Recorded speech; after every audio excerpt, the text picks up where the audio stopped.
Donc le site leschiffresduchômage.com, donc site à utilité publique qui visera à apporter des réponses aux questions que les gens se posent sur le chômage, l'évolution du chômage et quelles solutions après peut-on apporter vis-à-vis de ces chiffres.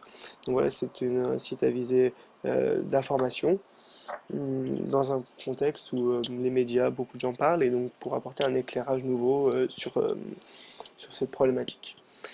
Ouais, donc commençons par le premier volet, donc qui démontre et qui illustre l'évolution des nombres de chômeurs depuis les années 96 à 2013. Donc la première chose sur laquelle est mise l'accent, c'est les différentes catégories de chômeurs qui existent, donc les catégories A, catégorie B, catégorie C, D et E, avec à chaque fois une petite notice qui explique euh, la catégorie concernée. Donc le graphique bénéficie d'une facilité de lecture avec un petit axe vertical et un diagramme en cercle en temps réel qui s'adapte et qui permet de lire les valeurs et de voir l'évolution des proportions de chaque catégorie au fur et à mesure du temps. Donc la catégorie après bénéficie d'un traitement de faveur puisque c'est la plus intéressante à étudier et donc l'internaute pourra avoir des informations complémentaires sur la composition et la segmentation de cette catégorie en fonction du sexe. Donc voilà, voir l'évolution des femmes de moins de 25 ans, femmes de 26 à 49 ans, ou de plus de 50 ans, et aussi voir par tranche d'âge. Donc, est-ce que le chômage est une affaire d'âge en termes de volume, voir la répartition par tranche d'âge et par sexe.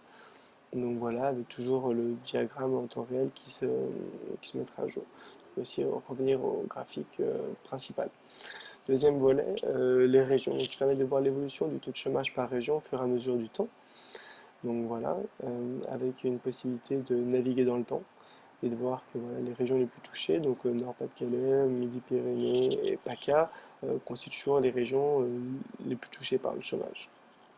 Donc après, un accès facile à la lecture des graphes.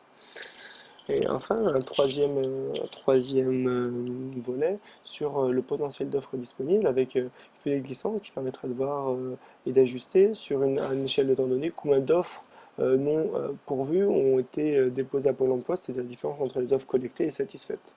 Donc voilà, les personnes pourront apporter une réponse à cette réponse qui est voilà, quel est le volume d'offres disponibles et qui ne sont pas satisfaites, voilà, qui sont divisées en trois catégories: occasionnelles, temporaires et durables. Voilà, encore beaucoup de choses intéressantes à faire sur ce site et la présentation doit se terminer ici. Merci.